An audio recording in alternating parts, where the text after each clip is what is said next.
महाराणा प्रताप की कहानी भाग 1 जन्म और प्रारंभिक जीवन। महाराणा प्रताप का जन्म 9 मई 1540 को कुंभलगढ़ राजस्थान में हुआ था। वे मेवाड़ के राणा उदय सिंह द्वितीय और माता जयवंता बाई के पुत्र थे। बचपन से ही महाराणा प्रताप साहसी और पराक्रमी थे। उनका असली नाम कीका था और वे अपने पिता के अन्य पुत्रों में सबसे बड़े थे। मेवाड़ उस समय मुगल साम्राज्य के विस्तार का सामना कर रहा था। महाराणा प्रताप ने छोटी उम्र में ही युद्ध कला, घुड़सवारी और हथियार चलाने में दक्षता हासिल कर ली थी। भाग 2 मेवाड़ का राजा बनना। 1572 में उदय सिंह की मृत्यु के बाद महाराणा प्रताप को मेवाड़ का राजा घोषित किया गया। उनके राज्याभिषेक के साथ ही उनका जीवन संघर्षों से भर गया।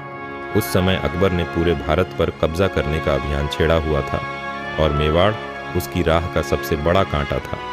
अकबर ने कई बार महाराणा प्रताप को मैत्री प्रस्ताव भेजा, लेकिन उन्होंने मेवाड़ की स्वतंत्रता के लिए हर बार इन प्रस्तावों को ठुकरा दिया।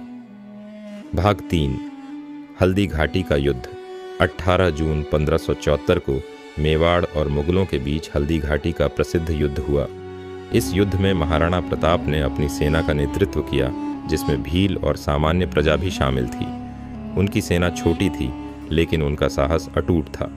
महाराणा प्रताप का घोड़ा चेतक उनकी वीरता का प्रतीक बन गया। हल्दी घाटी का युद्ध निर्णायक नहीं रहा, लेकिन महाराणा प्रताप के साहस ने उन्हें अमर कर दिया।